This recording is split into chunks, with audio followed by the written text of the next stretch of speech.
ഫെബ്രുവരി 14-ാം തീയതിയിലെ UPSC civil service എക്സാമിന് relevant ആയിട്ടുള്ള കുറച്ച് ടോപ്പിക്കുകളാണ് നമ്മൾ ഡിസ്കസ് ചെയ്യാൻ വേണ്ടി പോകുന്നതായിട്ടുള്ളത്. അതിൽ ആദ്യത്തേത് മണിപ്പൂരിൽ പ്രസിഡന്റ് റൂൾ ഇമ്പോസ് ചെയ്യാൻ വേണ്ടി പോവാണ്, അല്ലെങ്കിൽ സ്റ്റേറ്റ് എമർജൻസി ഇമ്പോസ് ചെയ്യാൻ വേണ്ടി പോവുകയാണ് എന്നുള്ള വാർത്തയാണ്. അപ്പോൾ മണിപ്പൂരിൽ ഓൾറെഡി അറിയാം നമുക്ക് എത്തനിക് കോൺഫ്ലിക്റ്റ് ഉണ്ടായിരുന്നു, അത് പ്രസിഡന്റ് റൂളിലേക്ക് കൊണ്ടുവന്നു. ഇതുമായി ബന്ധപ്പെട്ട് പ്രസിഡന്റ് പ്രൊക്ലമേഷൻ ആർട്ടിക്കിൾ 356 പ്രകാരമുള്ള ഇന്ത്യൻ ഭരണഘടനയിലെ ആർട്ടിക്കിൾ 356 പ്രകാരമുള്ള എമർജൻസി പ്രൊവിഷൻസ് ഇമ്പോസ് ചെയ്തിട്ടുണ്ട്. അപ്പോൾ ഇത്തരത്തിലുള്ള ആർട്ടിക്കിൾ 356 പ്രകാരമുള്ള എമർജൻസി പ്രൊവിഷൻസ് ഇമ്പോസ് ചെയ്യണമെന്നുണ്ടെങ്കിൽ ഗവർണറിൽ നിന്നും സംസ്ഥാനത്തിലെ കൺസ്റ്റിറ്റ്യൂഷണൽ മെഷീനറി ഫെയിലിയർഡ് ആയി എന്നുള്ള റിപ്പോർട്ട് വേണ്ടതായിട്ടുണ്ട്. അപ്പോൾ ഈ ഒരു റിപ്പോർട്ട് വന്നതിൻ്റെ തുടർച്ചയായിട്ടാണ് ഈ ഒരു പ്രസിഡന്റ് റൂൾ ഇമ്പോസ് ചെയ്യുന്നതായിട്ടുള്ളത്. അപ്പോൾ മണിപ്പൂരിൽ ഏറ്റവും കൂടുതൽ പ്രാവശ്യം പ്രസിഡന്റ് റൂൾ ഇമ്പോസ് ചെയ്ത സംസ്ഥാനമായിട്ട് മാറി 11ാമത്തെ പ്രാവശ്യമാണ് പ്രസിഡന്റ് റൂൾ ഇമ്പോസ് ചെയ്യുന്നതായിട്ടുള്ളത്. ആദ്യം 1967 സ്റ്റാർട്ട് ചെയ്തിട്ടുള്ളതാണ്. 2 വർഷം 157 ദിവസം വരെ 1969 പ്രസിഡന്റ് റൂൾ ഇമ്പോസ് ചെയ്തിട്ടുണ്ടായിരുന്നു എന്നുകൂടി ഓർത്ത് വെക്കേണ്ടതായിട്ട്. അപ്പം നമ്മൾ ഓർത്ത് വെക്കേണ്ട കാര്യം എന്ന് വെച്ചാൽ ഈ ഒരു മണിപ്പൂരിൽ ഈ ഒരു പ്രസിഡന്റ് റൂൾ ഇമ്പോസ് ചെയ്തതിന്റെ ഡീറ്റെയിൽസ് ആണ് നമ്മൾ നോക്കാൻ വേണ്ടി പോകുന്നുള്ളത്. അവിടുത്തെ ചീഫ് മിനിസ്റ്റർ ആയിട്ടുള്ള ബൈരൻ സിംഗ് അദ്ദേഹം റിസൈൻ ചെയ്തിട്ടുണ്ടായിരുന്നു 4 ദിവസം മുന്നേ ആയിട്ട്. അതിനുശേഷമാണ് പ്രസിഡന്റ് റൂൾ ഇമ്പോസ് ചെയ്തിട്ടുള്ളത്. കാരണം എത്നിക് വയലൻസിനെ കൃത്യമായിട്ട് അഡ്രസ് ചെയ്യാൻ വേണ്ടി അവിടുത്തെ സ്റ്റേറ്റ് ഗവൺമെന്റിനെ പറ്റിയിട്ടുണ്ടായില്ല. 2 വർഷമായിട്ട് ഈ ഒരു എത്നിക് കോൺഫ്ലിക്റ്റിലൂടെ കടന്നു പോവുകയാണ് ഒരു സംസ്ഥാനം. ആർട്ടിക്കിൾ 356 പ്രകാരമാണ് പ്രസിഡന്റ് റൂൾ ഇമ്പോസ് ചെയ്യുന്നതായിട്ടുള്ളത്. ഇന്ത്യൻ ഭരണഘടനയിലെ ആർട്ടിക്കിൾ 356 നമ്മൾ സാധാരണ സ്റ്റേറ്റ് എമർജൻസി എന്ന് വിളിക്കുന്ന ആർട്ടിക്കിൾ ആണ്. അപ്പോൾ അവിടുത്തെ സ്റ്റേറ്റ് ഗവൺമെന്റ് അവർക്ക് ഭരണഘടനാപരമായിട്ടുള്ള ഉത്തരവാദിത്തങ്ങൾ, അതായത് ലോ ആൻഡ് ഓർഡർ തുടങ്ങിയിട്ടുള്ള കാര്യങ്ങളൊന്നും കൃത്യമായിട്ട് കൊണ്ടുപോകാൻ പറ്റുന്നില്ല എന്ന് പറഞ്ഞുകൊണ്ടാണ് സാധാരണ ആ ഒരു ഗവൺമെന്റിനെ പിരിച്ചുവിട്ടുകൊണ്ട് പ്രസിഡന്റ് റൂൾ ഇമ്പോസ് ചെയ്യാറുള്ളത് എന്ന് കൂടി ഓർക്കുക. അതായത് ഭരണഘടനാ പ്രൊവിഷൻസിന് അനുസൃതമായിട്ട് ഭരണം കൊണ്ടുപോകാൻ അവിടുത്തെ ഇലക്റ്റഡ് ഗവൺമെന്റിന് പറ്റുന്നില്ല എന്നുള്ളതാണ്. അപ്പോൾ മണിപ്പൂർ ലെജിസ്ലേറ്റീവ് അസംബ്ലിയെ സസ്പെൻഡ് ചെയ്യുകയും ചെയ്തിട്ടുണ്ട് എന്ന് ഓർക്കുക. പക്ഷേ ഇത് ഡിസോൾവ് ചെയ്തിട്ടില്ല. അസംബ്ലിയുടെ ടേം 2027 വരെ ഉണ്ട് എന്നുള്ള കാര്യം കൂടി ഓർത്തു വെക്കാം. ഈ ഒരു സമയത്ത് ആരാണ് അവിടുത്തെ ഭരണപരമായിട്ടുള്ള കാര്യങ്ങൾ തീരുമാനിക്കുന്നത് വെച്ചാൽ അത് അവിടുത്തെ ഗവർണറാണ്. പ്രസിഡന്റ് ആണ് ശരിക്കും ചെയ്യേണ്ടതായിട്ടുള്ളത്. പ്രസിഡന്റിന്റെ റെപ്രസെന്റേറ്റീവ് ആയിട്ട് ഗവർണറാണ് അത് വഹിക്കുന്നതായിട്ടുള്ളത്. അഡ്മിനിസ്ട്രേറ്റീവ് സെക്യൂരിറ്റി റിലേറ്റഡ് ആയിട്ടുള്ള ഡിസിഷൻസ് ഗവർണറാണ് എടുക്കുക. അപ്പോൾ ഈ ഒരു കലാപത്തിനിടയിൽ ഏകദേശം 250-ലധികം ആൾക്കാർ കൊല്ലപ്പെടുകയും 60,000-ഓളം ആൾക്കാർ അവിടുന്ന് ഡിസ്പ്ലേസ് ചെയ്യുകയും ചെയ്തിട്ടുണ്ടായിരുന്നു. അവിടുത്തെ കുക്കീസോ അതുപോലെ തന്നെ മെയ്തി തുടങ്ങിയിട്ടുള്ള കമ്മ്യൂണിറ്റികൾ തമ്മിലുള്ള കോൺഫ്ലിക്റ്റിന്റെ ഭാഗമായിട്ട് എന്നുകൂടി ഓർത്ത് വെക്കാം. അപ്പോൾ ഇതിന് തൊട്ട് മുന്നേ മണിപ്പൂരിൽ പ്രസിഡന്റ് റൂൾ ഇമ്പോസ് ചെയ്തിട്ടുള്ളത് 2001 ജൂൺ മുതൽ 2002 മാർച്ച് വരെയായിരുന്നു. 277 ദിവസത്തെ പ്രസിഡന്റ് റൂൾ ആയിരുന്നു. അതിനുശേഷം വീണ്ടും ഇപ്പോഴാണ് പ്രസിഡന്റ് റൂൾ വരുന്നത് എന്നുകൂടി ഓർത്തു വയ്ക്കേണ്ടതായിട്ട്. അടുത്തൊരു വാർത്ത, വലിയ വിവാദങ്ങൾക്കിടയിൽ അല്ലെങ്കിൽ വലിയ പ്രശ്നങ്ങൾക്കിടയിൽ ട്രംപിന്റെ പ്രഖ്യാപനങ്ങൾക്കിടയിൽ ഇന്ത്യൻ പ്രധാനമന്ത്രി US വിസിറ്റ് ചെയ്യുന്നു എന്ന് പറഞ്ഞിട്ടുള്ള വാർത്തയാണ്. അപ്പോൾ ഈ മോഡിയുടെ വിസിറ്റ് എത്രമാത്രം സിഗ്നിഫിക്കൻ്റ് ആണ് എന്നുള്ളതാണ് നമ്മൾ നോക്കാൻ വേണ്ടി പോകുന്നത്. നമ്മുടെ പ്രധാനമന്ത്രി വാഷിംഗ്ടണിൽ എത്തുകയും പ്രസിഡന്റ് ട്രംപുമായി ബന്ധപ്പെട്ട് ചർച്ചകൾ നടത്തുകയും ചെയ്യുകയാണ്. ബയലാറ്ററൽ റിലേഷൻസ്, പ്രത്യേകിച്ചും ട്രേഡ്, ഡിഫൻസ്, എനർജി തുടങ്ങിയിട്ടുള്ള മേഖലകളുമായി ബന്ധപ്പെട്ടുള്ള ഡിസ്കഷൻസ് ആണ് നടക്കുന്നതായിട്ടുള്ളത്. അപ്പോൾ ഇതിൽ പ്രധാനപ്പെട്ട ട്രേഡ്, താരിഫുമായി ബന്ധപ്പെട്ട കാര്യങ്ങൾ തന്നെയാണ്. കാരണം താരിഫിൽ ഇമ്പോർട്ട് ഡ്യൂട്ടി വർദ്ധിപ്പിക്കുന്നതിനെ കുറിച്ചും അലുമിനിയം, സ്റ്റീലിനും ഒക്കെ ഇറക്കുമതി തീരുവ, ഇമ്പോർട്ട് ഡ്യൂട്ടി വർദ്ധിപ്പിക്കുന്നതുമായി ബന്ധപ്പെട്ട പ്രഖ്യാപനങ്ങൾ നമ്മൾ കണ്ടിട്ടുണ്ടായിരുന്നു. അതുമായി ബന്ധപ്പെട്ട ഡിസ്കഷൻസ് ഉണ്ട്. അതുപോലെ തന്നെ ഡിഫൻസ്, എനർജിയുമായി ബന്ധപ്പെട്ട്, ഇമിഗ്രേഷനുമായി ബന്ധപ്പെട്ട് ആൾക്കാരെ ഡിപ്പോർട്ട് ചെയ്യുന്നത് നമ്മൾ കണ്ടിട്ടുണ്ടായിരുന്നു. അതുമായി ബന്ധപ്പെട്ട ഡിസ്കഷൻ ഉണ്ടാവും. അതുപോലെ തന്നെ ഇൻഡോ പസഫിക് റീജിയൻസുമായി ബന്ധപ്പെട്ടുള്ള ഡിസ്കഷൻസും ഉണ്ടാവും എന്നാണ് നമ്മൾ കരുതുന്നതായിട്ടുള്ളത്. അപ്പോൾ ഈ ഒരു ഡിസ്കഷൻ നമ്മൾ നോക്കിക്കഴിഞ്ഞാൽ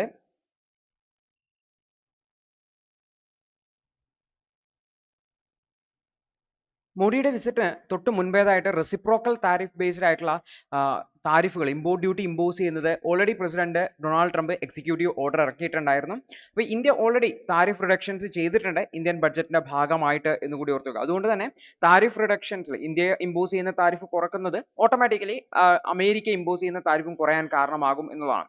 അപ്പോൾ US പ്രധാനമായിട്ടും ഒരു ഫെയർ ആയിട്ടുള്ള ബയലാറ്ററൽ ട്രേഡ് എഗ്രിമെന്റ് 2025 അനൗൺസ് ചെയ്യാനാണ് ഉദ്ദേശിക്കുന്നതായിട്ടുള്ളത്. അപ്പോൾ ഇന്ത്യയുമായിട്ട് ബന്ധപ്പെട്ടുള്ള ട്രേഡ് സർപ്ലസ് തുടങ്ങിയിട്ടുള്ള വിഷയത്തിൽ കൃത്യമായിട്ടുള്ള അഡ്രസ് ചെയ്യണം എന്നുള്ളതാണ് ട്രംപിന്റെ ഉദ്ദേശം എന്ന് കൂടി ഓർത്ത് വെക്കാം. അതുപോലെ തന്നെ 2 രാജ്യങ്ങളും ടെക്നോളജി പാർട്ണർഷിപ്പ് കണ്ടിന്യൂ ചെയ്യും എന്ന് നമുക്ക് പ്രതീക്ഷിക്കാവുന്നതാണ്. ഇന്ത്യയും US ക്രിട്ടിക്കൽ എമർജിംഗ് ടെക്നോളജീസിൽ, ഇനീഷ്യേറ്റീവ് ഓൺ ക്രിട്ടിക്കൽ എമർജിംഗ് ടെക്നോളജീസിൽ സഹകരിക്കുന്നതിന് വേണ്ടി എഗ്രിമെന്റ് സൈൻ ചെയ്തിട്ടുണ്ട്. അത് കണ്ടിന്യൂ ചെയ്യും എന്ന് നമുക്ക് കരുതാൻ വേണ്ടി പറ്റും. അതുപോലെ തന്നെ ഇന്ത്യയെ ഒരു പ്രധാനപ്പെട്ട നാച്ചുറൽ റിസോഴ്സസ് ഇമ്പോർട്ടർ ആയിട്ട് കൊണ്ടുവരാനും US ശ്രമിക്കുന്നുണ്ട്. അതുവഴി പുതിയ ഡിഫൻസ് നെറ്റ് ഫ്രെയിംവർക്ക് സൈൻ ചെയ്യുന്നതുമായി ബന്ധപ്പെട്ട ഡിസ്കഷൻസ് ഒക്കെ നടക്കാൻ സാധ്യതയുണ്ട് എന്ന് ഓർക്കുക. അമേരിക്കയുടെ പ്രധാനമായിട്ടും ട്രംപിന്റെ ഉദ്ദേശം അമേരിക്കയുടെ സേഫ്റ്റിയാണ്, അല്ലെങ്കിൽ അമേരിക്കൻസിന്റെ സേഫ്റ്റിയാണ്. അപ്പോൾ പ്രത്യേകിച്ചും ഇന്ത്യയുമായി ബന്ധപ്പെട്ട സെപ്പറേറ്റിസം തുടങ്ങിയിട്ടുള്ള വിഷയങ്ങളുമായി ബന്ധപ്പെട്ട ഡിസ്കഷൻസും ഇതിന്റെ ഭാഗമായിട്ട് ഉണ്ടാവും എന്ന് കൂടി ഓർത്തു വെക്കേണ്ടതാണ്. അപ്പോൾ ഇതിനു മുന്നേ തന്നെ ട്രംപുമായി കാണുന്നതിന് മുന്നേ US ഒഫീഷ്യൽസുമായി ബന്ധപ്പെട്ട ഡിസ്കഷൻസ് ഒക്കെ നടത്തിയിട്ടുണ്ടായിരുന്നു എന്നുകൂടി ഓർത്തു വെക്കേണ്ടതായിട്ട്. അതുപോലെ തന്നെ മോഡിയും എലോൺ മസ്കുമായിട്ടുള്ള ഡിസ്കഷൻസിൽ മസ്കിന്റെ സാറ്റലൈറ്റ് കമ്പനി ആയിട്ടുള്ള സ്റ്റാർലിങ്ക് ഇന്ത്യയിലേക്ക് വരുന്നതുമായി ബന്ധപ്പെട്ട ഇന്റർനെറ്റ് സർവീസ് പ്രൊവൈഡേഴ്സ് ആയിട്ടുള്ള സ്റ്റാർലിങ്ക് ഇന്ത്യയിലേക്ക് വരുന്നതുമായി ബന്ധപ്പെട്ട ഡിസ്കഷൻസും ഒക്കെ നടത്തിയിട്ടുണ്ട് എന്നുകൂടി ഓർത്തു വെക്കാം. അടുത്തൊരു വാർത്ത, ആന്ധ്രാപ്രദേശിലെ ബേർഡ് ഫ്ലൂ അല്ലെങ്കിൽ പക്ഷിപ്പനി കണ്ടെത്തി അതിനെ 4 ബയോ സെക്യൂരിറ്റി സോണുകളായിട്ട് ആന്ധ്രാപ്രദേശിനെ ഡിക്ലെയർ ചെയ്തു എന്ന് പറഞ്ഞിട്ടുള്ള ഒരു വാർത്തയാണ്. അപ്പോൾ എന്താണ് ഈ ഒരു ബയോ സെക്യൂരിറ്റി സോണുകൾ, എന്താണ് അതിന്റെ ഡിഫറെന്റ് ലെയേഴ്സ് തുടങ്ങിയിട്ടുള്ള കാര്യങ്ങൾ, ഇത്തരത്തിലുള്ള ഒരു അസുഖം വരുമ്പോൾ എങ്ങനെയാണ് അതിനെ പ്രിവെന്റ് ചെയ്യുന്നത് എന്നുള്ളത് മനസ്സിലാക്കാൻ വേണ്ടി ശ്രമിക്കാം. അപ്പോൾ ആന്ധ്രാപ്രദേശിലെ ഈ ഒരു ബേർഡ് ഫ്ലൂ റിപ്പോർട്ട് ആയപ്പോൾ അവര് സംസ്ഥാനത്തെ 4 ഏരിയാസ് ആയിട്ട് തിരിച്ചു. പ്രത്യേകിച്ചും ഏവിയൻ ഇൻഫ്ലുവൻസ അല്ലെങ്കിൽ ബേർഡ് ഫ്ലൂ ഔട്ട്ബ്രേക്കിന്റെ ഭാഗമായിട്ടാണ്. ഈ ലെയേഴ്സിനെ 3 ലെയറുകളായിട്ടാണ് 4 ഏരിയ തിരിച്ചിരിക്കുന്നത്. ഒന്ന് റെഡ് സോൺ ആണ്, അതായത് ഈ ഒരു ഔട്ട്ബ്രേക്ക് കണ്ടെത്തിയതിന് 1 കിലോമീറ്റർ റേഡിയസിലുള്ള, അതായത് ഔട്ട്ബ്രേക്ക് കണ്ടെത്തിയ സ്ഥലമാണെങ്കിൽ ഇവിടെ നിന്നും 1 കിലോമീറ്റർ വരുന്ന രീതിയിലുള്ള ഒരു സർക്കിൾ എടുത്തു കഴിഞ്ഞാൽ ഈ ഒരു ഏരിയ ആണ് റെഡ് സോൺ എന്ന് വിളിക്കുന്നതായിട്ടുള്ളത്. അതേസമയത്ത് ഇതിന് 1 മുതൽ 10 കിലോമീറ്റർ വരെയുള്ള ഏരിയ റേഡിയസ് വരുന്ന ഏരിയയാണ് അടുത്ത സർവൈലൻസ് ഏരിയ എന്ന് വിളിക്കുന്നതായിട്ടുള്ളത്. റെഡ് സോൺ എന്ന് വെച്ചാൽ ഇത് സ്പ്രെഡ് ചെയ്യാൻ ഏറ്റവും സാധ്യത കൂടിയ സർവൈലൻസ് ഏരിയ, ഇത് പുറത്തേക്ക് വന്ന് സ്പ്രെഡ് ചെയ്യാൻ സാധ്യത കൂടുതലുണ്ട്, അപ്പോൾ ശ്രദ്ധിക്കേണ്ട ഏരിയ. ഈ 10 കിലോമീറ്ററിന് ശേഷമുള്ള സ്ഥലത്തെ നോ റിസ്ട്രിക്ഷൻസ് എന്നിങ്ങനെ രീതിയിൽ 3ആയിട്ട് തിരിച്ചിട്ടുണ്ടെന്ന് ഓർത്ത് വെക്കാം. അപ്പോൾ ഇവിടെ കോഴികളിലാണ് അല്ലെങ്കിൽ പക്ഷികളിലാണ് കണ്ടെത്തിയത് എന്നുള്ളത് കൊണ്ട് തന്നെ ചിക്കന്റെ എഗ്ഗിന്റെ സെയിലിന്റെ മേലെ നിയന്ത്രണം ഉണ്ടാവും. ഇതിൽ ചിക്കൻ എഗ് സെയിലിന്റെ മേലെ അല്ലെങ്കിൽ കൺസംഷന്റെ മേലെ യാതൊരു നിയന്ത്രണവും ഈ 10 കിലോമീറ്ററിന് പുറത്തുള്ള ഏരിയയിൽ ഉണ്ടാവില്ല എന്നുകൂടി ഓർത്തു വെക്കേണ്ടതാണ്. അപ്പോൾ ഓരോ മണിക്കൂറിലും അവിടുത്തെ സിറ്റുവേഷൻസ് മോണിറ്റർ ചെയ്യുന്നുണ്ട്. അനിമൽ ഹസ്ബൻഡറി ആൻഡ് ഹെൽത്ത് ഡിപ്പാർട്ട്മെന്റിനെ ഈ ഒരു ചുമതല ഏൽപ്പിച്ചിട്ടുണ്ട് എന്നുകൂടി ഓർത്തു വെക്കേണ്ടതാണ്. ഈ ഒരു രോഗം മൈഗ്രേറ്ററി ബേർഡ്സിൽ നിന്ന് വന്നിട്ടുണ്ട് എന്നാണ് കരുതുന്നതായിട്ടുള്ളത്. അപ്പോൾ ഇത് വൈറസുമായി വന്ന്, പക്ഷെ അതിന് റെസിസ്റ്റൻസ് ഉണ്ടാവും, പക്ഷെ നമ്മുടെ സംസ്ഥാനത്തേക്ക് വന്ന് ആന്ധ്രാപ്രദേശിലേക്ക് വന്ന് അവിടുത്തെ ബേർഡ്സിന് അവർക്ക് റെസിസ്റ്റൻസ് ഉണ്ടാവില്ല, ഇതിനെതിരെ പ്രതിരോധ ശേഷി ഉണ്ടാവില്ല, അവരിലേക്ക് രോഗം പടർന്നു എന്നാണ് കരുതുന്നത് എന്നുകൂടി ഓർത്തു വെക്കുക. അപ്പോൾ ബേർഡ് ഫ്ലൂ അല്ലെങ്കിൽ ഏവിയൻ ഇൻഫ്ലുവൻസ എന്ന് പറയുന്നത് H5N1 ആണ്, അല്ലെങ്കിൽ H5B1 ബേർഡ് ഫ്ലൂ എന്നുകൂടി വിളിക്കാറുണ്ട്. ഇത് ഹൈലി പാത്തോജനിക് ആയിട്ടുള്ള ഒരു വൈറസ് രോഗമാണ്. ഇത് ബേർഡ്സിലാണ് പ്രധാനമായിട്ടും വരുന്നതായിട്ടുള്ളത്, പക്ഷെ മാമൽസിലും സസ്തനികളെയും ഇത് റിപ്പോർട്ട് ചെയ്തിട്ടുണ്ട് എന്ന് ഓർത്തു വെക്കാം. 1996 ചൈനയിലാണ് ഈ ഒരു വൈറസ് ഔട്ട്ബ്രേക്ക് ഉണ്ടായെന്നാണ് കരുതുന്നത്. അതിനുശേഷം ഇതിന്റെ വളരെ പാത്തോജനിക് ആയിട്ടുള്ള സ്ട്രെയിൻസ് സ്പ്രെഡ് ചെയ്യുന്നുണ്ട് എന്നുകൂടി ഓർത്തു വെക്കാം. 2020 കൂടിയിട്ട് Europe, Africa, Asia, North America, South America, even അന്റാർട്ടിക്കയിൽ പോലും ഈ ഒരു വൈറസിനെ ഡിറ്റക്ട് ചെയ്തിട്ടുണ്ട്. കേരളത്തിലൊക്കെ ഈ വൈറസ് റിപ്പോർട്ട് ചെയ്യപ്പെട്ടിട്ടുണ്ടെന്ന് ഓർത്തു വെക്കാം. ഇന്ത്യയിൽ H5N1 ഔട്ട്ബ്രേക്ക് ഉണ്ടാവുന്നത് 2015 മഹാരാഷ്ട്രയിലും ഗുജറാത്തിലും ഒക്കെയാണ് എന്നുകൂടി ഓർത്തു വെക്കേണ്ടതായിട്ട്. ഇത് പ്രധാനമായിട്ടും വൈൽഡ് അനിമൽസിനെയാണ് പ്രധാനമായിട്ടും ബാധിക്കുന്നതായിട്ടുള്ളത്. എൻഡേഞ്ചേർഡ് സ്പീഷീസ് ആയിട്ടുള്ള കാലിഫോർണിയ കോണ്ടോസിലൊക്കെ ഈ ഒരു H5N1 വന്നിട്ട് വളരെ സിവിയർ ആയിട്ട് അതിനെ അഫക്റ്റ് ചെയ്തിട്ടുണ്ടായിരുന്നു. ഇത് പ്രധാനമായിട്ട് ബാധിക്കുന്നത് ചിക്കൻ, അതായത് കോഴിയെയാണ് ബാധിക്കുന്നതായിട്ടുള്ളത്. അതുപോലെ തന്നെ മറൈൻ മാമൽസ്, സീ ലയൺസ്, ഡോൾഫിൻസിനൊക്കെ ഇത് ബാധിച്ച് ഒരുപാട് എണ്ണം ചിലി, പെറു തീരത്ത് മരണപ്പെട്ടതായിട്ടുള്ള റിപ്പോർട്ടുകളൊക്കെ മുന്നേ ഉണ്ടായിട്ടുണ്ട് എന്നുകൂടി ഓർത്തു വെക്കേണ്ടതായിട്ടുണ്ട്. അപ്പോൾ മാമൽസ് ആയിട്ടുള്ള ഫോക്സസ്, പ്യൂമാസ്, ബിയേഴ്സ് മറ്റുമൊക്കെ നോർത്ത് അമേരിക്കയിൽ റിപ്പോർട്ട് ചെയ്തതായിട്ടുണ്ട്.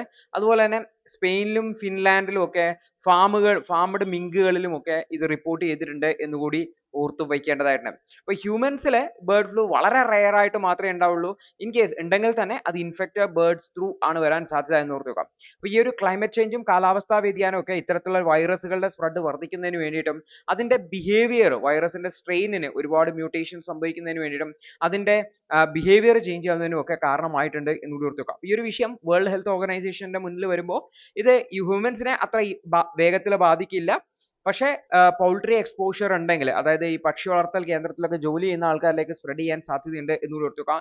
ഒരു ഹ്യൂമന് വന്നാലും ഹ്യൂമൻ ടു ഹ്യൂമൻ ട്രാൻസ്മിഷൻ വളരെ റെയർ ആണ്, ബട്ട് അത്തരത്തിലുള്ള സാധ്യത നിലനിൽക്കുന്നുണ്ട് എന്നുകൂടി ഓർത്തു വയ്ക്കേണ്ടതായിട്ട് ഉണ്ട്. അടുത്തൊരു വാർത്ത സാഗർ മേളയുമായി ബന്ധപ്പെട്ടാണ്. അപ്പോൾ സാഗർ ഐലൻഡ്, സാഗർ മേള ഇവയാണ് നമ്മൾ ഡിസ്കസ് ചെയ്യാൻ വേണ്ടി പോകുന്നത്. ഓൾറെഡി ഈ ഒരു ടോപ്പിക് നമ്മൾ കുറച്ച് ദിവസങ്ങൾക്ക് മുന്നേ ഡിസ്കസ് ചെയ്തിരുന്നു. വീണ്ടും നമ്മൾ ഒന്നുകൂടി നോക്കാണ്. അപ്പോൾ 2025 ഗംഗാ സാഗർ മേള നടക്കാൻ വേണ്ടി പോവാണ്. ഈ ഒരു ഗംഗാ സാഗർ മേളയുമായി ബന്ധപ്പെട്ട പ്രിപ്പറേഷൻസ് നടക്കുവാണ്. ഒരുപാട് മിനിസ്റ്റേഴ്സും അതിന്റെ അറേഞ്ച്മെന്റ് ഒക്കെ ചെയ്യുന്നുണ്ട്. ഒരു റിലീജിയസ് ഇവന്റ് ആണ്. ലക്ഷക്കണക്കിന് പിൽഗ്രിംസ് വരും എന്ന് കരുതുന്ന സ്ഥലമാണ്. ബേ ഓഫ് ബംഗാളിൽ, അതായത് ഗംഗ ജോയിൻ ചെയ്യുന്ന സ്ഥലത്താണ് ഈ ഒരു ഗംഗാ സാഗർ മേള നടത്തുന്നതായിട്ട്. അവിടെ ഒരു ഐലൻഡ് ഉണ്ട്, സാഗർ ഐലൻഡ് എന്ന് പറഞ്ഞുകൊണ്ട്. വളരെ പ്രധാനപ്പെട്ട ഒരു പിൽഗ്രിമേജ് സൈറ്റ് ആണ് എന്ന് കൂടി ഓർത്തു വെക്കേണ്ടതായിട്ട്. ഇപ്പൊ വെസ്റ്റ് ബംഗാളിലാണ് നമ്മൾ ഗംഗാ സാഗർ അല്ലെങ്കിൽ സാഗർ ദ്വീപ് എന്ന് പറയുന്ന ഒരു ഐലൻഡ് ലൊക്കേറ്റ് ചെയ്തിട്ടുള്ളത്. ഗംഗാ ഡെൽറ്റയുടെ, ഗേഞ്ചസ് ഡെൽറ്റയിലായിട്ടാണ് ഇതുള്ളത്. Continental shelf of bay of ബംഗാളിലാണ്. വെസ്റ്റ് ബംഗാളിന്റെ സമീപത്തായിട്ട്, നമുക്ക് വെസ്റ്റ് ബംഗാളിന്റെ സമീപത്ത് കുറെ ചെറിയ ദ്വീപുകളെ പോലെ കാണാൻ പറ്റും, ഡെൽറ്റ ഫോർമേഷൻ കാണാൻ പറ്റും. അവിടെയുള്ള ഒരു വലിയ ഐലൻഡ് ആണ് സാഗർ ഐലൻഡ് എന്ന് പറയുന്നത്. 43ഓളം വില്ലേജുകളുണ്ട്. സാഗർ, മഹിസാനി ഐലൻഡുകൾ ഇവ മുരിഗംഗ ബത്താല എന്ന് പറയുന്ന റിവർ വെച്ചിട്ടാണ് സെപ്പറേറ്റ് ചെയ്യപ്പെട്ടുള്ളത് എന്ന് കൂടി ഓർത്തു വെക്കുന്നത്. അപ്പൊ ഇതിലെ മഹിസാന, ഗൊരമാര ഐലൻഡുകളൊക്കെ ഉണ്ട്. സാൻഡ് ഗ്രൂപ്പ് കാറ്റഗറിയിലൊക്കെ പെട്ടുള്ള ഐലൻഡുകളാണ് എന്ന് കൂടി ഓർത്തു വെക്കേണ്ടതാണ്. അപ്പൊ ഇത് ഹിന്ദുസിന്റെ ഒരു പ്രധാനപ്പെട്ട റിലീജിയസ് പ്ലേസ് ആണ്. മകർ സംക്രാന്തി ഫെസ്റ്റിവൽ, സൂര്യനെ ഓണർ ചെയ്തുകൊണ്ട് സൂര്യഭഗവാന് വേണ്ടിയിട്ടുള്ള മകർ സംക്രാന്തി ഫെസ്റ്റിവൽ ഒക്കെ ആഘോഷിക്കാറുണ്ട് എന്നും കൂടി ഓർത്തു വെക്കുക. അപ്പൊ ഇവിടുത്തെ കപില മുനി ടെമ്പിൾ ഈ ഒരു ഐലൻഡിൽ ലൊക്കേറ്റ് ചെയ്തിട്ടുണ്ട്. അത് വളരെ പ്രധാനപ്പെട്ട ഒരു പിൽഗ്രിമേജ് സൈറ്റ് ആണ് എന്നുള്ള കാര്യം കൂടി ഓർത്തു വെക്കേണ്ടതായിട്ടുണ്ട്. അടുത്തത് നമ്മുടെ രാജ്യത്തുള്ള മെഡിക്കൽ എഡ്യൂക്കേഷനുമായി ബന്ധപ്പെട്ടാണ്. അതുമായി ബന്ധപ്പെട്ട ഗ്ലോബൽ ട്രെൻഡ് ആണ് ഓതർ ഇവിടെ ഹൈലൈറ്റ് ചെയ്യാൻ വേണ്ടി ശ്രമിക്കുന്നതായിട്ടുള്ളത്. മെഡിക്കൽ എഡ്യൂക്കേഷനെ ഗ്ലോബലൈസ് ചെയ്യുക, അല്ലെങ്കിൽ ഒരുപാട് ആൾക്കാർ മെഡിക്കൽ എഡ്യൂക്കേഷന് വേണ്ടിയിട്ട് മറ്റ് രാജ്യങ്ങളിലൊക്കെ പോയി പഠിക്കുക എന്ന് പറയുന്നതുമായി ബന്ധപ്പെട്ട കൺസേൺസ് ആണ്, ഇഷ്യൂസ് ആണ് ഓതർ ഇവിടെ ഹൈലൈറ്റ് ചെയ്യാൻ വേണ്ടി ശ്രമിക്കുന്നതായിട്ടുള്ളത്. അപ്പൊ നമ്മളുടെ രാജ്യത്ത്, ഈവൻ ലോകത്ത് തന്നെ മെഡിക്കൽ ഡോക്ടേഴ്സിന്റെ വൺ ഷോർട്ടേജ് ആണ് ഉള്ളത്. പല ഗവൺമെന്റ് മെഡിക്കൽ പ്രൊഫഷണൽസും അവര് അതേ സമയത്ത് അവരുടെ രാജ്യത്ത് മെഡിക്കൽ എഡ്യൂക്കേഷൻ സീറ്റുകൾ വർദ്ധിപ്പിക്കുന്നതുമായി ബന്ധപ്പെട്ട് പല നിയന്ത്രണങ്ങളും കൊണ്ടുവരുന്നുണ്ട് എന്ന് കൂടി ഓർത്തു വെക്കേണ്ടത്. ഇതുകൊണ്ട് തന്നെ സ്റ്റുഡൻസ് ഇന്റർനാഷണലി മൂവ് ചെയ്യുന്നത് കാണാൻ പറ്റും. ഒരുപാട് പേരെ തന്നെ നിങ്ങൾക്ക് കേരളത്തിലും ഇന്ത്യയിലൊക്കെ തന്നെ വിദേശങ്ങളിൽ പോയിട്ട് മെഡിക്കൽ വിദ്യാഭ്യാസം ചെയ്യുന്നത് കാണാൻ പറ്റും. വിദേശങ്ങളിൽ പോയിട്ട്, കാരണം അവിടെ അത്യാവശ്യം നല്ല ക്വാളിറ്റിയുള്ള മെഡിക്കൽ വിദ്യാഭ്യാസം ഉണ്ടാവും. ഇത്രയും കോമ്പറ്റീഷൻ ഇല്ല. കാരണം ഇവിടെ നീറ്റ് എക്സാം ഒക്കെ എഴുതി ഒരു മെഡിക്കൽ സീറ്റ് കിട്ടുക എന്ന് പറഞ്ഞാൽ വളരെ ചാലഞ്ചിങ് ആണ്. അപ്പോൾ അത്രയും കോമ്പറ്റീഷൻ ഇല്ലാത്തതുകൊണ്ട് തന്നെ ഏകദേശം 2 ലക്ഷത്തോളം ഇന്റർനാഷണൽ സ്റ്റുഡൻസ് ആണ് ഈ അവരുടെ രാജ്യത്തിന്റെ പുറത്തായിട്ട് മെഡിസിൻ പഠിക്കുന്നത്. ഏറ്റവും കൂടുതൽ ആൾക്കാർ പഠിക്കുന്നത് യുദ്ധം തുടങ്ങുന്നതിന് മുന്നേ ഉക്രൈനിലായിരുന്നു എന്നുകൂടി ഓർത്തു വയ്ക്കേണ്ടതായിട്ട്. ഇപ്പൊ ഇന്ത്യയിൽ നോക്കിക്കഴിഞ്ഞാലും ഇന്ത്യയിലും ഡോക്ടർമാരുടെ വലിയ ഷോർട്ടേജ് ആണുള്ളത്. ഇന്ത്യയിലാണെങ്കിൽ മെഡിക്കൽ സ്കൂളുകളിൽ അഡ്മിഷൻ കിട്ടണമെന്നുണ്ടെങ്കിൽ തന്നെ വളരെ ടൈറ്റ് കോമ്പറ്റീഷൻ ആണ്. 22 പേരിൽ ഒരാൾ മാത്രമാണ് നീറ്റ് എക്സാം വിജയിക്കുന്നത് എന്നുകൂടി ഓർത്തു വെക്കേണ്ടതാണ്. അപ്പൊ ഏകദേശം 20,000-ഓളം ഇന്ത്യൻ സ്റ്റുഡൻസ് ആണ് ഓരോ വർഷവും മെഡിസിൻ പഠിക്കുന്നതിന് വേണ്ടി, MBBS പഠിക്കുന്നതിന് വേണ്ടിയിട്ട് വിദേശത്തേക്ക് പോകുന്നതെന്ന് കൂടി ഓർത്തു വെക്കേണ്ടതാണ്. പ്രധാനമായിട്ടും റഷ്യ, ഉക്രൈൻ, ചൈന, നേപ്പാൾ തുടങ്ങിയിട്ടുള്ള രാജ്യങ്ങളിലേക്കൊക്കെ മെഡിക്കൽ വിദ്യാഭ്യാസത്തിന് വേണ്ടിയിട്ട് ഇന്ത്യയിൽ നിന്ന് ആൾക്കാർ പോകുന്നുണ്ട്. അപ്പോൾ ഇന്ത്യൻ സ്റ്റുഡൻസ് ഫോറിൻ ഇൻസ്റ്റിറ്റ്യൂഷനിൽ പോയിട്ട് അതിനുശേഷം അവർ ഇന്ത്യയിലേക്ക് തിരിച്ചു വരികയാണെങ്കിൽ അവർക്ക് ഇവിടെ നാഷണൽ ലൈസൻസിങ് എക്സാം എഴുതേണ്ടതായിട്ടുണ്ട്. അതുപോലെ ഇന്ത്യയിൽ മാൻഡേറ്ററി ആയിട്ടുള്ള ഇന്റേൺഷിപ്പുകൾ എടുക്കേണ്ടതായിട്ടുണ്ട്. അപ്പോൾ അതൊക്കെ പ്രവർത്തിച്ചെങ്കിൽ മാത്രമാണ് ഇന്ത്യയിൽ പ്രാക്ടീസ് ചെയ്യാൻ പറ്റുക എന്ന് കൂടി ഓർത്തു വെക്കേണ്ടതാണ്. അപ്പോൾ ഈ ഒരു സ്റ്റഡിയിങ് എബ്രോഡ് എന്ന് പറയുന്നത് ഇന്ത്യ അല്ലെങ്കിൽ ഗ്ലോബൽ സൗത്ത് കൺട്രീസ് മാത്രമല്ല എന്ന് കൂടി ഓർത്തു വെക്കുക. ഈവൻ ഫ്രാൻസ്, ജർമ്മനി തുടങ്ങിയിട്ടുള്ള വെസ്റ്റേൺ കൺട്രീസിലുള്ള ആൾക്കാരും സമീപത്തുള്ള യൂറോപ്യൻ കൺട്രീസിലൊക്കെ പോയിട്ടാണ് പഠിക്കുന്നതായിട്ടുള്ളത്. കാരണം മെഡിക്കൽ സീറ്റുകൾ എല്ലാ സ്ഥലത്തും റെയർ ആണ്, കുറവാണ് എന്ന് കൂടി ഓർത്തു വെക്കേണ്ടതാണ്. മെഡിക്കൽ ഹംഗറിയിലും പോളണ്ടിലും കരീബിയൻ മേഖലയിലൊക്കെയുള്ള മെഡിക്കൽ സ്കൂളുകളിലേക്ക് ഇന്റർനാഷണൽ സ്റ്റുഡൻസ് ആണ് കൂടുതലായിട്ടും എന്ന് US നിന്നൊക്കെ ഒരുപാട് സ്റ്റുഡൻസ് പോവാറുണ്ട് എന്ന് കൂടി ഓർത്തു വെക്കേണ്ടതാണ്. അപ്പോൾ ഫോറിൻ മെഡിക്കൽ എഡ്യൂക്കേഷൻ എന്ന് പറയുന്നത് ലാർജ്ലി അൺറെഗുലേറ്റഡ് ആണെന്ന് ഓർത്തു വെക്കേണ്ടത്. തന്നെ മെഡിക്കൽ ഇൻസ്റ്റിറ്റ്യൂഷൻസ് പ്രധാനമായിട്ടും പ്രോഫിറ്റ് ഓറിയന്റഡ് ആയിട്ടാണ് വർക്ക് ചെയ്യുന്നതായിട്ടുള്ളത്. അതുകൊണ്ട് തന്നെ ഇന്റർനാഷണൽ സ്റ്റുഡൻസ്, വിദേശങ്ങളിൽ നിന്ന് വരുന്ന സ്റ്റുഡൻസ് ഹൈ പേയിങ് ഫീസ് കൊടുക്കേണ്ടതായിട്ട് വരും എന്നുള്ളതാണ്. അപ്പൊ ഇന്ത്യയിൽ മെഡിക്കൽ എഡ്യൂക്കേഷന്റെ ഒരു ഹബ്ബായിട്ട് നമുക്ക് മാറ്റാൻ വേണ്ടി പറ്റും. ഇന്ത്യയിലെ മെഡിക്കൽ എഡ്യൂക്കേഷന്റെ വൻ ഷോർട്ടേജ് ആണുള്ളത്. കൂടുതൽ സീറ്റുകൾ ആഡ് ചെയ്താൽ മതി, ക്വാളിറ്റി എഡ്യൂക്കേഷൻ കൊടുക്കുന്നുണ്ടായത് മെഡിക്കൽ കമ്മ്യൂണിറ്റിന്റെ അകത്ത് തന്നെ വലിയ റെസിസ്റ്റൻസ് ഇതിന്റെ ഭാഗമായിട്ടുണ്ട് എന്നുകൂടി ഓർത്തു വെക്കുക. അപ്പൊ ഗ്ലോബൽ ട്രെൻഡ് മനസ്സിലാക്കിക്കൊണ്ട് മെഡിക്കൽ പ്രൊഫഷണൽസിന്റെ ആവശ്യകത വർദ്ധിക്കുന്നുണ്ട് എന്ന് മനസ്സിലാക്കിക്കൊണ്ട് അതിനനുസരിച്ച് നമ്മുടെ രാജ്യത്ത് ഈ ഒരു മെഡിക്കൽ എഡ്യൂക്കേഷൻ ഒരു ഹബ്ബാക്കി മാറ്റുന്നതിന് വേണ്ടിയിട്ടുള്ള ക്വാളിറ്റി ഉറപ്പുവരുത്തിക്കൊണ്ട് ഒരു മെഡിക്കൽ ഹബ്ബാക്കി മാറ്റുന്നതിന് വേണ്ടിയുള്ള ശ്രമങ്ങൾ നടത്തേണ്ടതായിട്ടുണ്ട് എന്നാണ് ഓതർ ഹൈലൈറ്റ് ചെയ്യുന്നത്. അടുത്തൊരു വാർത്ത ചൈനയുടെ പ്രൊജക്റ്റുമായി ബന്ധപ്പെട്ടാണ്. ചൈനയുടെ ഡാം പ്രൊജക്ട്, അത് ഇന്ത്യക്ക് മേലെയുള്ള കൺസേൺസിനെ കുറിച്ചാണ് ഓതർ ഹൈലൈറ്റ് ചെയ്യുന്നത്. അപ്പോൾ ഈ ഒരു വിഷയം നമ്മൾ ഓൾറെഡി ഡിസ്കസ് ചെയ്തിട്ടുള്ളതാണ്. അതായത് യാർലുങ് സാങ്പോ എന്ന് പറയുന്ന റിവർ, അതായത് ബ്രഹ്മപുത്ര നദി ടിബറ്റിലൂടെ ഒഴുകുമ്പോൾ അതിനെ യാർലുങ് സാങ്പോ എന്നാണ് വിളിക്കുന്നത്.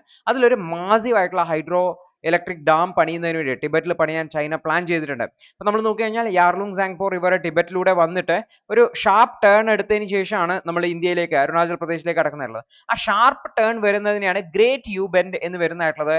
ഈ ഒരു പ്രദേശത്തിന് സമീപത്തായിട്ടാണ് ഈ ഒരു റിവർ ബ്രഹ്മപുത്രയിലേക്ക് വരുന്ന നദിയിലേക്ക് വരുന്നെന്ന് ഓർത്തു വെക്കാം.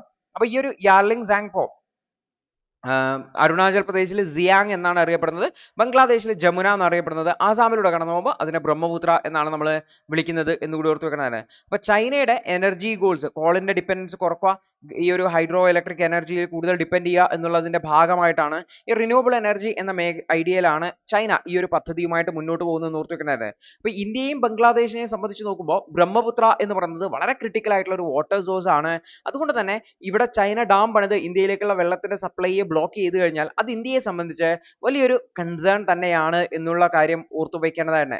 ഇത് കൂടാതെ ഒരുപാട് ലീഗൽ ഇഷ്യൂസും, കാരണം ഇന്റർനാഷണൽ വാട്ടർ ലോ പ്രകാരം, അതായത് UN വാട്ടർ കോഴ്സസ് കൺവെൻഷൻ പ്രകാരം ഇക്വിറ്റബിൾ ആയിട്ടുള്ള വാട്ടർ യൂസ് ഉറപ്പുവരുത്തേണ്ടതായിട്ട് ഇന്റർനാഷണൽ റിവേഴ്സിൽ, അതുപോലെ തന്നെ ഒരു രാജ്യത്തിന് ഹാം ഉണ്ടാവുന്ന രീതിയിൽ വെള്ളത്തെ തടയാൻ പാടില്ല, അതുപോലെ തന്നെ രണ്ട് രാജ്യങ്ങളും തമ്മിൽ കോപ്പറേറ്റ് ചെയ്യണം. പക്ഷേ ഇന്റർനാഷണൽ ലോസ് ചൈന എത്രമാത്രം പാലിക്കും എന്നുള്ളത് രണ്ടാമത്തെ ഒരു ചോദ്യമാണ് എന്നുകൂടി ഓർത്തു വെക്കേണ്ടതാണ്.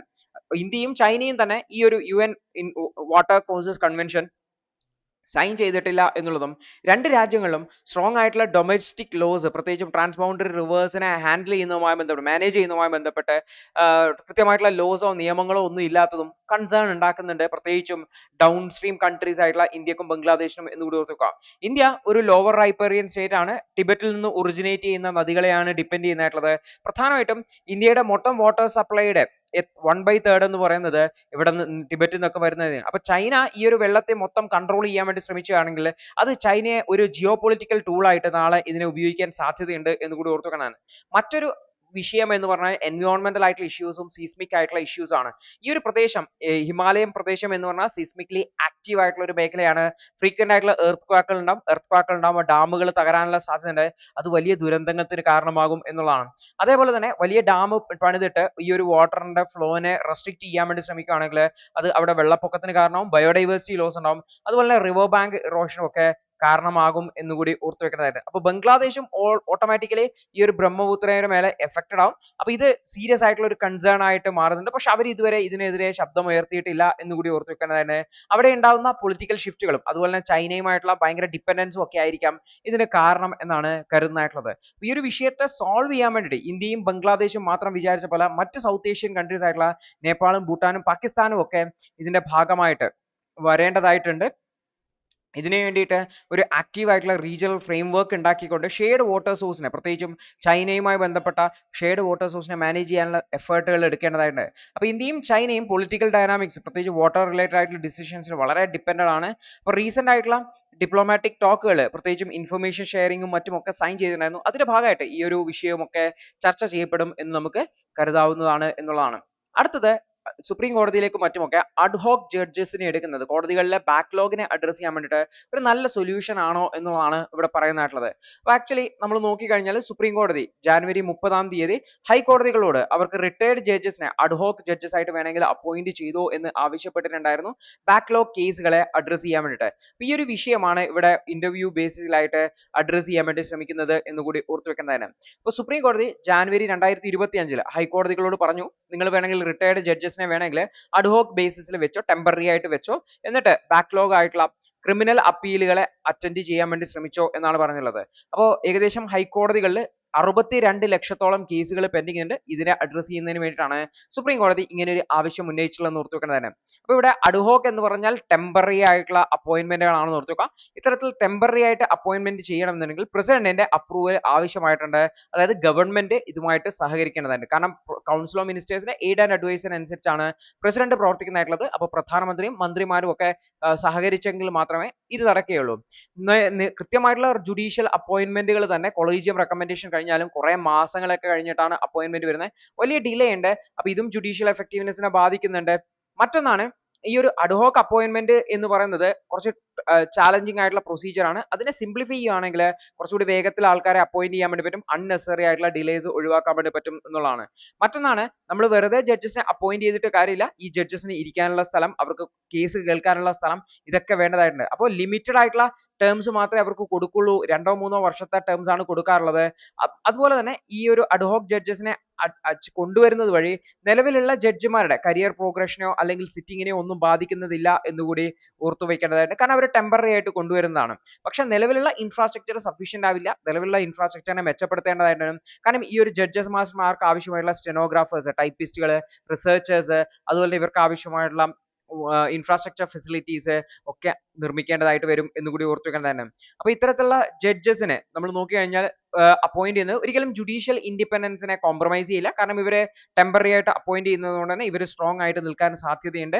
അതുപോലെ തന്നെ ഫിനാൻഷ്യൽ ഇൻസെന്റീവ്സ് അല്ലെങ്കിൽ ആർബിട്രേഷൻ ഒക്കെ നമ്മൾ നോക്കി കഴിഞ്ഞാൽ വലിയ ഡിഫിക്കൽട്ട് ആയിരിക്കില്ല. കാരണം ഇവൾ ഓൾറെഡി റിട്ടയർഡ് ആയി പോലുള്ള ആൾക്കാരാണ്. അതിന് സമാനമായിട്ടുള്ള സാലറിയും മറ്റുമൊക്കെ കൊടുക്കുകയാണെങ്കിൽ ഇവർ തിരിച്ചു വരാൻ സാധ്യതയുണ്ട് എന്നുകൂടി ഓർത്തു വെക്കേണ്ടതാണ്.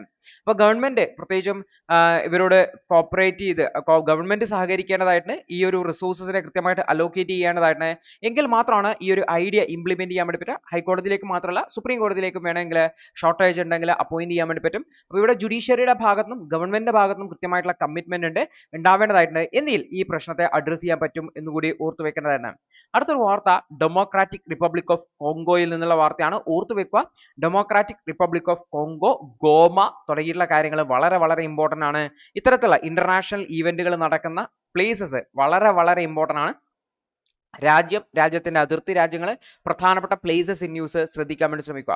അതായത് വലിയൊരു പ്രശ്നം കോങ്കോയിൽ നടക്കുകയാണ്. സിവിൽ വാർ റിലേറ്റഡ് ആയിട്ടുള്ള ഇഷ്യൂ ആണ്. നമുക്ക് നോക്കാം എന്താണ് പ്രശ്നം എന്നുള്ളത്. M23 മിലിറ്റിയ എന്ന് പറയുന്ന ഒരു മിലിറ്ററി ഗ്രൂപ്പ് ഉണ്ട് അവിടെ. റുവാണ്ടയുടെ സപ്പോർട്ടോടുകൂടി പ്രവർത്തിക്കുന്നതാണ്. അവര് ഈസ്റ്റേൺ ഡെമോക്രാറ്റിക് റിപ്പബ്ലിക് ഓഫ് കോങ്കോയിലുള്ള ഗോമ എന്ന് പറയുന്ന സിറ്റിയെ അവർ പിടിച്ചടക്കി എന്നാണ് വാർത്ത വരുന്നതായിട്ടുള്ളത്. അപ്പോൾ ഇത് ജാനുവരി 2025 സ്റ്റാർട്ട് ചെയ്തിട്ടുള്ളത്. ഇപ്പോൾ ഇത്രയും കാലം കൊണ്ട് തന്നെ 2900-ലധികം ആൾക്കാർ മരണപ്പെട്ടു, 7 ലക്ഷത്തോളം ആൾക്കാർ ഡിസ്പ്ലേസ് ചെയ്തു, ഒരുപാട് ആൾക്കാർക്ക് ഇഞ്ചുറി ഉണ്ട്. അപ്പോൾ വളരെ സിവിയർ ആയിട്ടുള്ള ഒരു കോൺഫ്ലിക്റ്റ് ആണ് നടക്കുന്നതെന്ന് ഓർത്തുവെക്കുന്നതിന്. അപ്പോൾ ഈ ഒരു കോൺഫ്ലിക്റ്റ് മെല്ലെ മെല്ലെ സൗത്തിലേക്ക് സ്പ്രെഡ് ചെയ്യുകയാണ്. അവിടുത്തെ ബുക്കാവു അതുപോലെ തന്നെ സൗത്ത് കിവ്യു തുടങ്ങിയിട്ടുള്ള പ്രൊവിൻസുകളെയാണ് ഈ ഒരു മിലിറ്റിയ ഗ്രൂപ്പ് ടാർഗറ്റ് ചെയ്യുന്നതെന്നും കൂടി ഓർത്തുവെക്കുന്നതിന്. അപ്പോൾ അവിടെ ഈ ഒരു റീജിയനിൽ അല്ലെങ്കിൽ ഡെമോക്രാറ്റിക് റിപ്പബ്ലിക് ഓഫ് കോങ്കോയിലെ എത്നിക് ടെൻഷൻസ് എന്ന് പറയുന്നത് വളരെ സിവിയർ ആയിട്ട് കാലാകാലങ്ങളായിട്ടുണ്ട്. കൊളോണിയൽ ടൈംസിലുണ്ട്. ഹുത്തൂസും ടുത്സിസ് എന്ന് പറയുന്ന 2 ഗ്രൂപ്പുകളാണ് അവിടെ ഉള്ളത്. നേരത്തെ ബെൽജിയൻ റൂളിലും അതുപോലെ ജർമ്മനിയുടെ ഭരണത്തിലൊക്കെ കീഴിലുണ്ടാകുമ്പോൾ ഈ ഒരു തുത്സിസ് എന്ന് പറയുന്ന വിഭാഗക്കാരെയാണ് അന്നത്തെ ഗവൺമെന്റുകൾ ചെയ്തിട്ടുണ്ടായിരുന്നത്. അതിന്റെ ഭാഗമായിട്ട് ഹുത്തൂസിനെ വലിയ പ്രതിഷേധവും അവർ വയലന്റ് ആയിട്ടുള്ള കോൺഫ്ലിക്റ്റുകളിലേക്കും പോയിട്ടുണ്ടായിരുന്നു. 1962 റുവാണ്ടക്ക് ഇൻഡിപെൻഡൻസ് കിട്ടിയിട്ടുണ്ടായിരുന്നു. അതിനുശേഷം അധികാരത്തിലേക്ക് വന്നത് ഹുത്തൂസ് ആണെന്ന് ഓർത്തു വെക്കേണ്ടതായിട്ട്.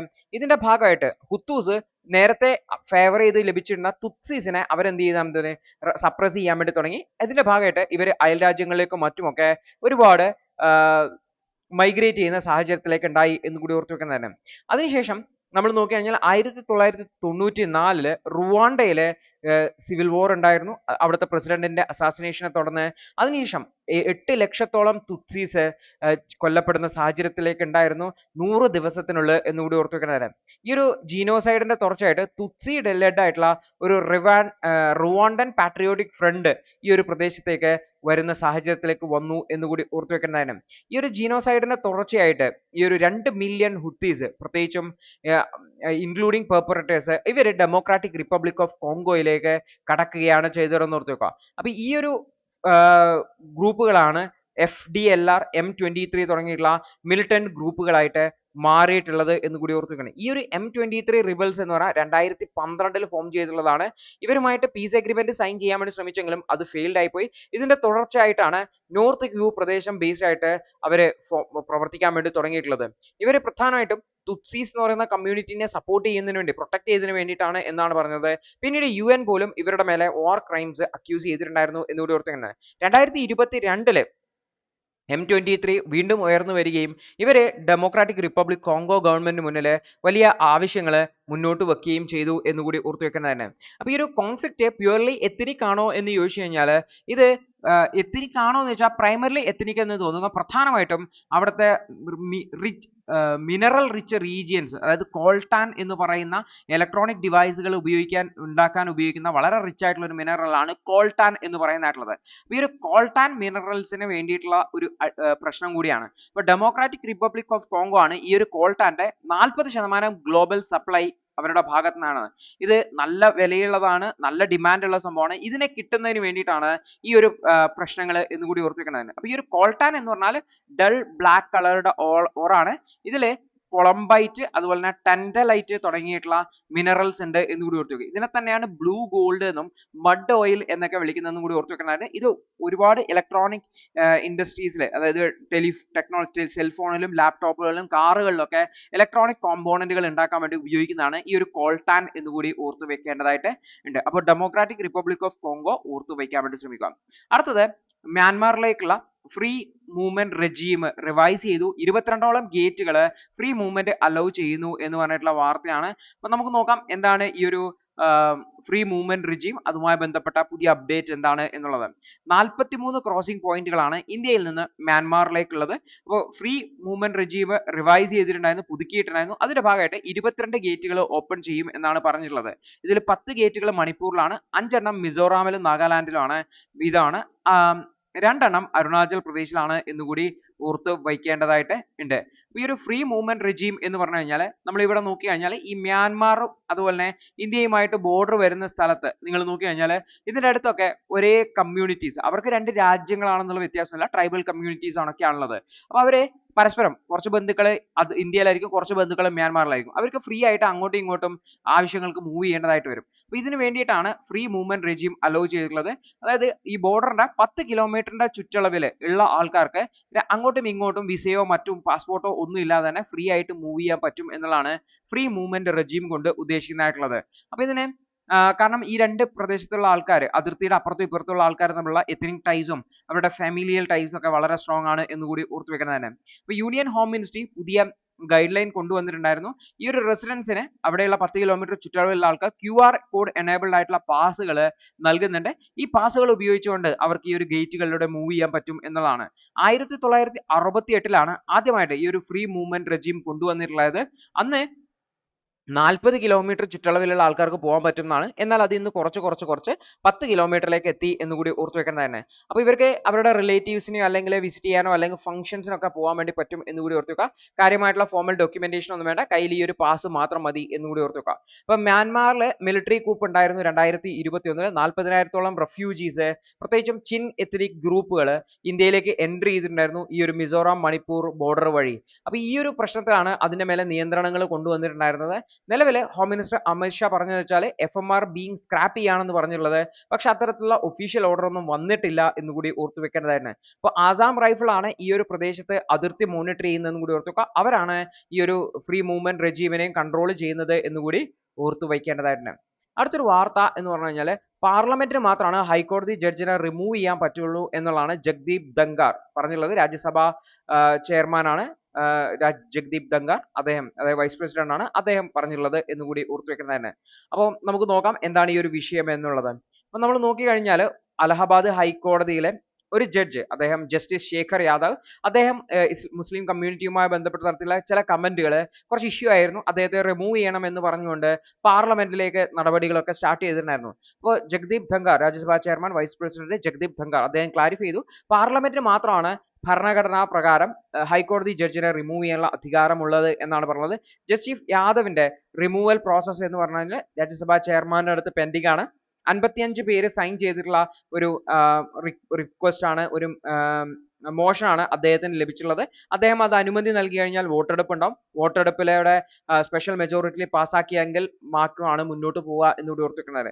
ഈ ഒരു വിഷയത്തിൽ സുപ്രീം കോടതി ഇൻവോൾവ് ചെയ്തിട്ടുണ്ടായിരുന്നു. സുപ്രീം കോടതി ഈ ഒരു ജസ്റ്റിസ് യാദവിനെ വിളിച്ചു വരുത്തിയിട്ടുണ്ടായിരുന്നു അദ്ദേഹത്തിന്റെ മേലുള്ള റിമാർക്സിന്റെ മേലെ അഭിപ്രായങ്ങൾ തരാം. ഈ ഒരു സമയത്താണ് പാർലമെന്റിന് മാത്രമേ റിമൂവ് ചെയ്യാൻ അധികാരമുള്ളൂ എന്നുള്ള രീതിയിൽ രാജ്യസഭാ ചെയർമാൻ പറഞ്ഞത്. സുപ്രീം കോടതി ചീഫ് ജസ്റ്റിസ് ഓഫ് അലഹാബാദ് ഹൈക്കോടതിയിൽ നിന്ന് ഒരു റിപ്പോർട്ട് തേടുകയും ചെയ്തിട്ടുണ്ടായിരുന്നു എന്നുകൂടി ഓർത്ത് വെക്കാം. അപ്പോൾ കോൺസ്റ്റിറ്റ്യൂഷണൽ പ്രോസസ് പ്രകാരം രാജ്യസഭാ ചെയർമാൻ പറഞ്ഞുള്ളതെന്ന് വെച്ചാൽ അദ്ദേഹത്തിന്റെ കീഴിലാണ് വരുന്നതായിട്ടുള്ളത്. പാർലമെന്റിനാണ് ഇത്തരത്തിലുള്ള അധികാരമുള്ളത് ആർട്ടിക്കിൾ 124 ക്ലോസ് 4 പ്രകാരം എന്നുള്ള രീതിയിലാണ് പറഞ്ഞിട്ടുള്ളത്. പക്ഷേ സുപ്രീം കോടതിയിൽ അവർക്ക് ഇന്റേണൽ ആയിട്ടുള്ള ഇൻവെസ്റ്റിഗേഷൻസ് നടത്താൻ വേണ്ടി പറ്റും എന്നുള്ള കാര്യം കൂടി ഓർത്തു വയ്ക്കേണ്ടതായിട്ട് ഉണ്ട്. അടുത്തൊരു വാർത്ത മലേറിയയുമായി ബന്ധപ്പെട്ടാണ്. മലേറിയ ഇറാഡിക്കേഷനുമായി ബന്ധപ്പെട്ട് വലിയ ചാലഞ്ചസ് ആണ് നേരിടുന്നതായിട്ടുള്ളത്. കൊതുക് പരത്തുന്ന ഒരു രോഗമാണ് മലേറിയ എന്ന് പറയുന്നതായിട്ടുള്ളത്. ഈ ഒരു മലേറിയ ഇറാഡിക്കേറ്റ് ചെയ്യുന്നതിന് വേണ്ടിയിട്ടുള്ള ചാലഞ്ചസിനെ കുറിച്ചാണ് നമ്മൾ നോക്കാൻ വേണ്ടി പോകുന്നതായിട്ടുള്ളത്.